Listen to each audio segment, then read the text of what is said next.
Well, it's time to pick up where we left off from that incredibly hard fought draw in France. We've got the second leg of our Europa League last 16 tie today, but before it, we're going to have to take a risk in a league fixture.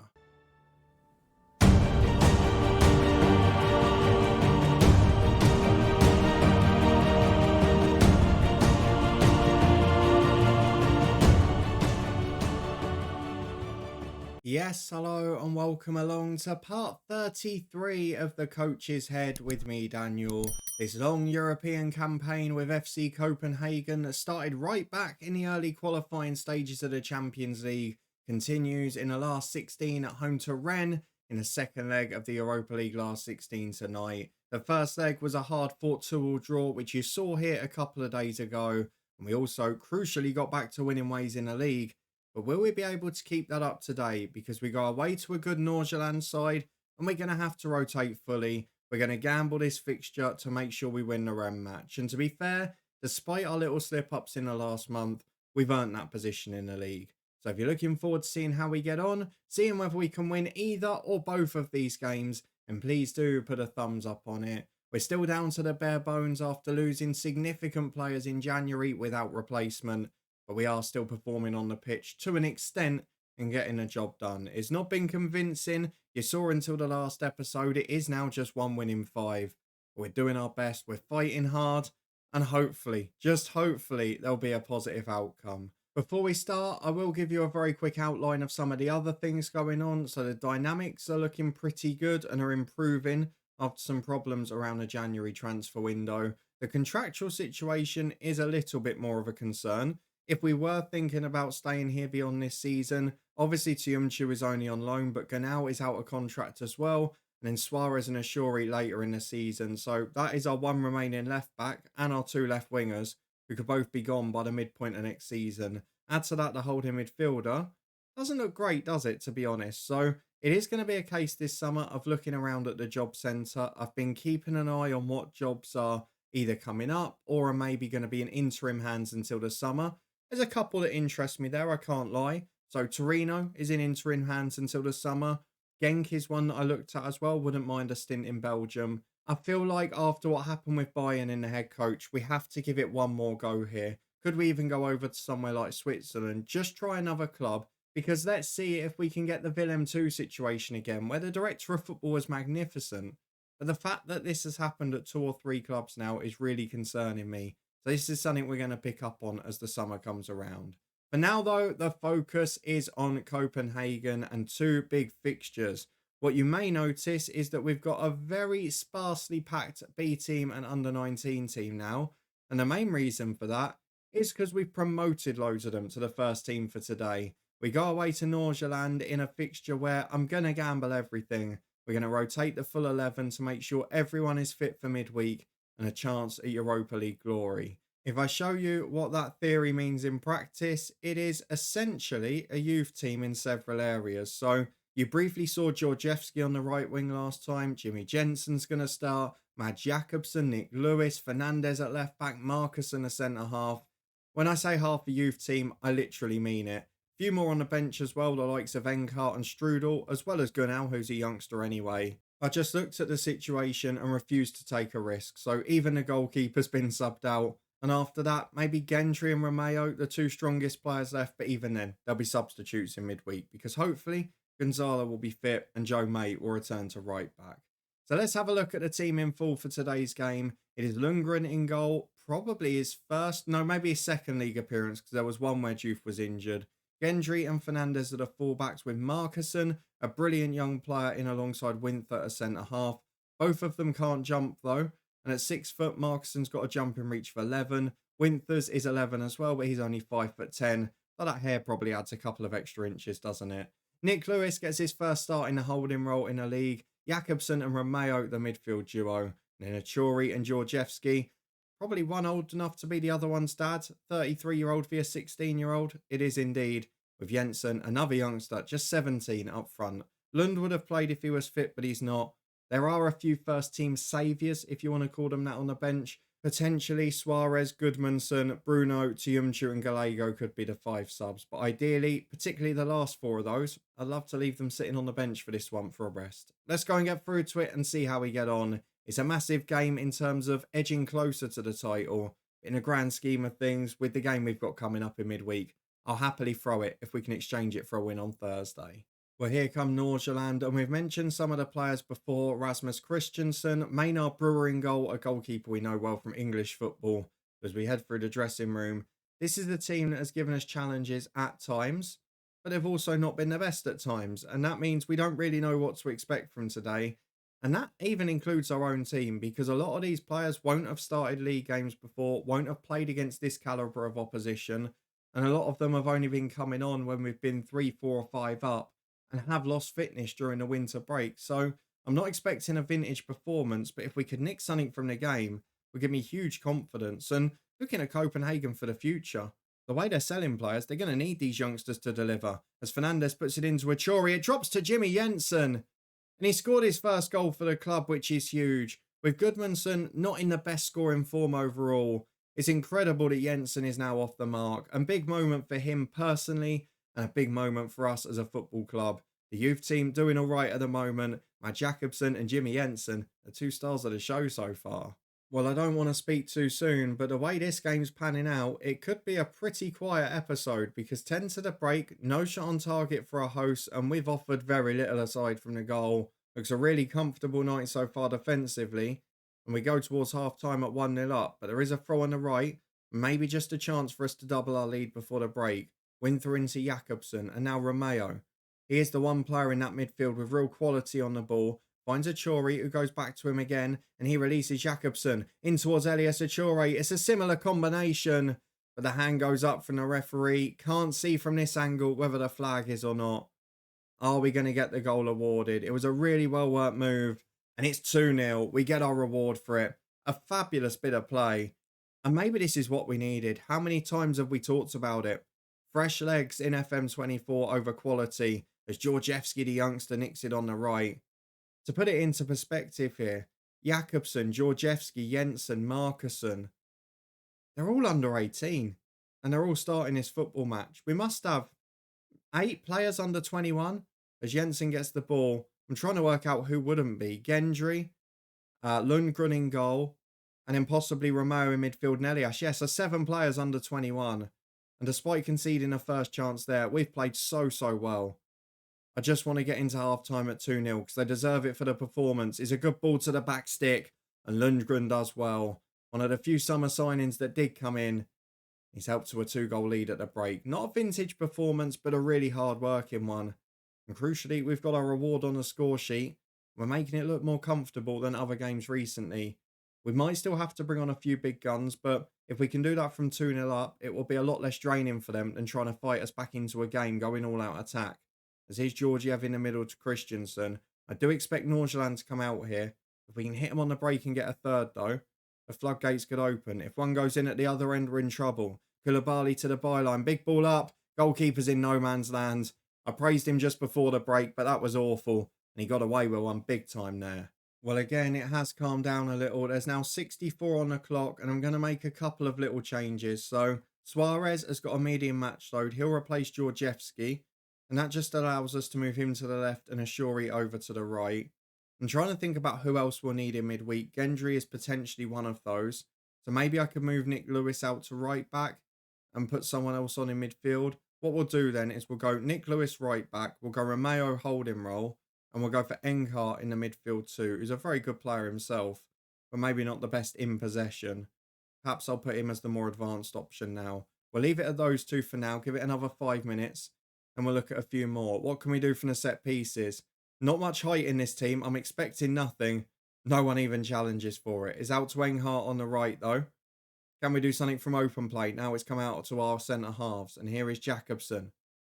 Being forced wide, Fernandes takes it off him though, and Romeo releases Suarez. Jensen's offside, that's a shame. It was a really well worked move yet again, but didn't quite come to anything. A good second half performance so far, and with just under 20 to go, we will look at a few more options now. We've got holding midfield where I'd like to take Romeo off, and I'm going to bring on Gunnar for Markusson at centre-half, because I keep forgetting he can play there. Strudow will get his debut in place of Romeo. He's not naturally a holding mid, but he can do it. And he's 6'2", which is nice as well. And then I'm also looking at Jakobsen, who's knackered, just because, let's be honest, we want him in midweek the way he's played today. So I might give Bruno 10 minutes in place of him. Maybe Tiumchu, someone like that. Let's see out this highlight, and then we'll decide whether to go for the more defensive or the more attacking option. As Strudow tries to go wide, that's under hit, really poor. And now Anderson's in for the host. Forced backwards to Svensson, but he's still got a chance. Big switch of play to Ibrahim. Into the box it goes, back post for Anderson. And we're under pressure now. That is a case of just one youngster too many. He can't pass the ball. He's playing in that midfield role.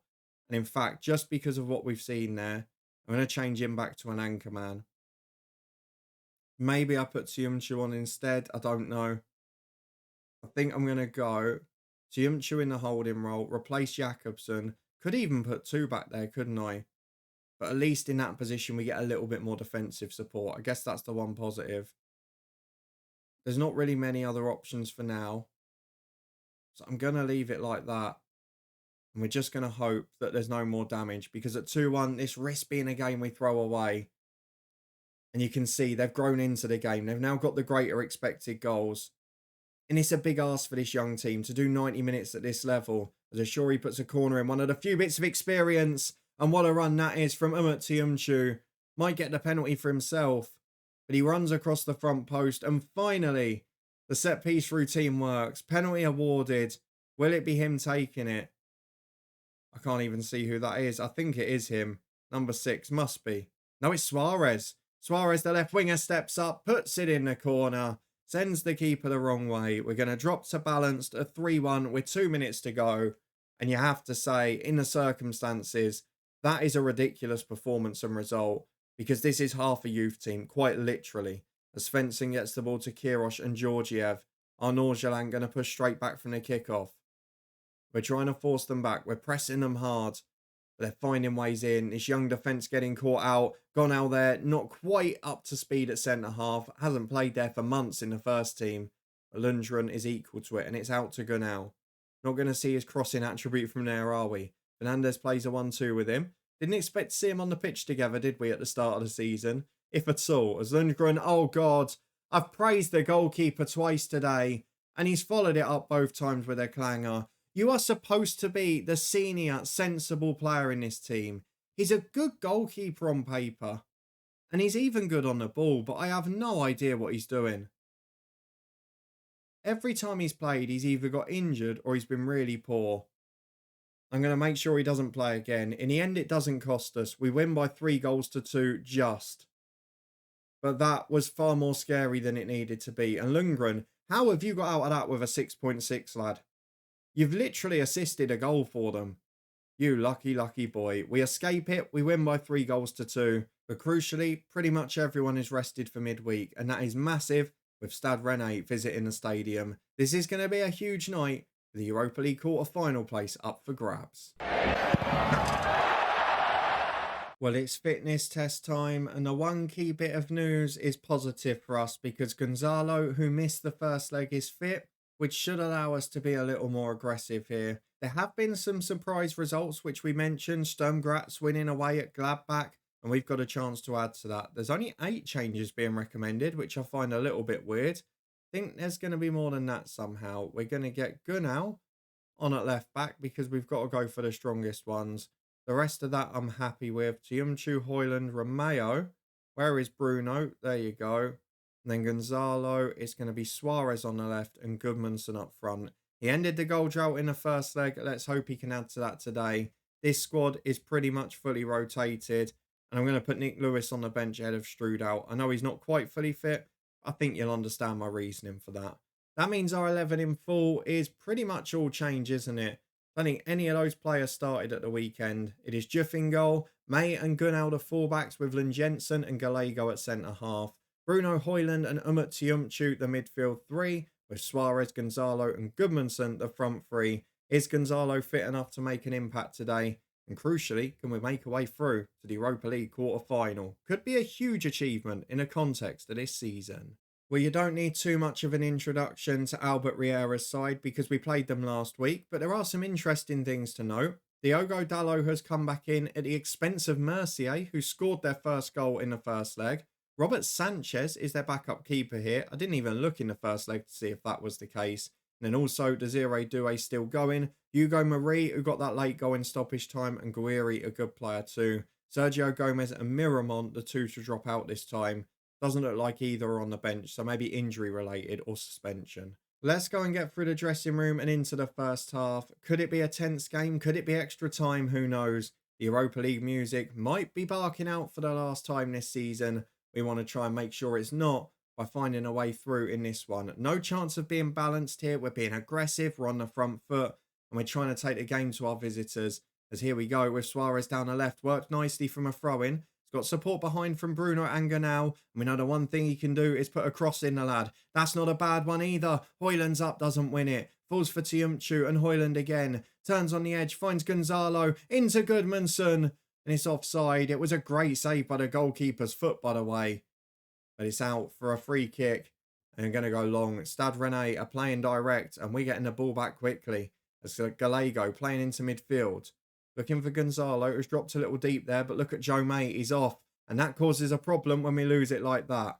Juve wins it back, but we've seen some disasters from our goalkeepers already in this episode. Juve doesn't make it another though, as Gonzalo finds him at Tiumchu, and now Bruno spreads it wide to Suarez. We look fresh, we look aggressive, we look up for it tonight. As Suarez goes down the left with two in the middle. Can he find the bodies? Suarez cuts in himself, might go alone. Back to Hoyland, first one's blocked. And he reacts almost instantly to get the rebound in before the defender. There is no doubt when that first shot was saved, he was second favourite to get to the rebound. But he made it. He makes it 10 for the season. A great effort from midfield. I think his brother would be happy with that outcome, wouldn't he? As Desiree Doué gets it in the middle, it's crucial we don't throw it away from the kickoff as Marie gets down the right. Cuts it back. Dalot intercepted by Suarez, who's suddenly found the legs of when he was 25 there to get back and intercept it. Hoyland. Don't do anything silly now. Back to Lund Jensen. Confident in possession. Very composed, but then right on cue we give it away. Dalot using his experience that time. Leneza skinning the defender. Then a big deflection sends the shot under Juve. That is infuriating. A massive, massive deflection on the shot. Otherwise, it was so comfortable. And right on cue after scoring. We've conceded within a minute and a half. And it was Hoyland, the goal scorer, who gave it away. Which does not bode well for the rest of this game. Just looking at the Brentford score at the top. A Dozy scoring for them. Someone who did really well for us in a Southend save. But now we're backs against the wall. We've lost a little bit of confidence from conceding. And now we're going to lose a bit more. Because we've conceded twice. And we're starting to find out how good this French side are. We said on paper it was a great result in the first leg. But would we rue conceding that late second? It certainly looks like it now. I mean, where's the morale, boys? Have a bit of confidence. Put your chest out a little bit. Van Dijk has fractured his finger. I'm not going to take him off because he's the better goalkeeper. And to be honest with you, he won't play again this season if he's done his finger because that'll be 6 to 7 weeks. So I'd rather just keep him on and have a go. I'm going to ask the lads to show something else in the second half. If we get to penalties, we might make the change. But I'm not going to do it beforehand, and I still don't think it's valuable. We're 1 goal down on aggregate after that positive start, and just that deflected goal from the kickoff is taking the stuffing right out of us. And since then, gotta be honest, it's been an even game, but Rennes have been the better side. They've only got half an expected goal. We've had the better chances, but we didn't take them. And yet again, it's going to be a case of what might have been if we'd had that star striker who was sold after the window shut. Suarez plays down the line for Goodmanson, who's just not been able to get involved. We'll keep him on, hoping for a big moment. Jimmy Jensen, not really the star sub, is he? But we've given it away in our own half, not for the first time tonight. Juve might have a fractured finger, but his legs are working very well to make a smart save down to the floor there. He got down so quickly to get that away. But it's still a danger with a corner kick. Suarez can get it away with Tiumchu, and off we go on the counter, but he's just not got the legs, has he? He's scrapping hard, he's trying to win the ball, but he's not got the pace he once had. This is becoming a tough night. Again, the confidence, where is it? Oh, you're in a European last 16 game, and you look defeated at 1 goal down. I'm going to have to gamble on some changes soon. As it stands, we're going out anyway. we're going to do it. We might as well throw some people on and have a go. And I know there's going to be some disappointed players that come off here, but you look at Højlund who scored, he's got a 6.6. He's not played well. Gonzalo's not really fit. May at right back's really struggled. And Marie has almost made it 3-1. We're going to throw some people on here. We're going to give some youngsters the chance to be a hero. It's going to be Joe May off for Gendre. That's an easy one. Romeo on for Højlund. That's also a pretty easy one. We're going to go both wingers. But who are we going to bring on? Achuri on the left. And on the right, it's probably going to be... I think I have to go for Georgievski, don't I? And up front, I'm not going to go Jimmy Jensen, who got his first goal last time out. I'm going to go for Mad Jakobsen in place of Gudmundsson. And I know that's very bold, but I really feel like after his weekend performance, he might be the one with the confidence. He looks happier than most. He looks confident. He looks ready to go. So with 5 remaining, let's go attacking. Let's demand a little bit more one last time and just see if we can drag this into extra time. There's 3 minutes added. It's not going to be enough. It is heartbreak in the Europa League.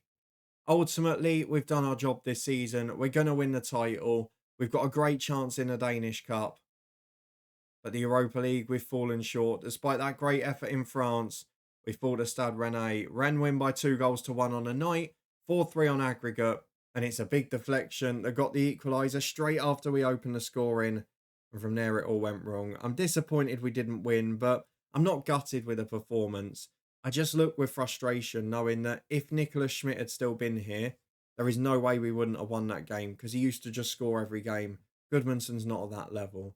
Let's see what the rest of the scores are tonight. Sturm Graz do get through against Gladbach. Oh, that's somewhere we can look to go in the summer. Adana through against Braga as well. But disappointment overall. If we look through the inbox, no injuries, no troubles. Don't know what the board will make of that. They are happy enough with our Europa League effort, but they're still upset about not getting to the Champions League. It's a good job, because based on these performances, we will have been mullered. Let's have a look at the schedule, though, for the rest of the season. There are basically only 3 games that matter now. The 2 legs of the semi-final of the Danish Cup and the final of the Danish Cup. So that's what we're going to show. Because of the league split, I think there's going to be a few fixtures in between, but we'll show the second leg of the Cup semi-final alongside whatever league game there is. And then we'll show the Cup final, presuming we get there, which, against second-tier opposition, I'll be blooming well hoping we do. If you enjoyed this one, a short but sweet episode with a really encouraging performance from our youngsters at Nordsjaelland, followed by heartbreak and frustration in the Europa League, and please do put a thumbs up on the video. It's so annoying that Nicolas Schmidt is gone, because he would have made the difference in those ties. And it was the difference earlier in the season, where he turned up and scored 2 or 3 in those big matches. If Copenhagen can get through this season, I'll be intrigued to see what they do in the summer after we've left, but it will be job hunting for us. Where do you think I should go? You saw a few potential options earlier on. What sort of nation should I be looking at? To give it one more go, give the Director of Football Challenge one more chance before I completely write it off this year. If you want to stay up to date, find out how we finish the season, whether it's 1 or 2 trophies, and to find out where we go after, and subscribe and turn that notification bell on. We're in the midst of a busy week over on the podcast channel. There are loads of predictions for the 24-25 season. They're up in the eye above, as is the Twitch channel with regular live streams, including tonight, and the Southend United save, where we'll be back tomorrow to finish off the week in style. But thank you very much for watching, for joining me for Europa League Heartbreak. It's back to domestic action and hopefully a chase at a double now. Will it be 1 trophy or 2? I'll see you next time to find out, as we edge closer to the end of our time at Copenhagen.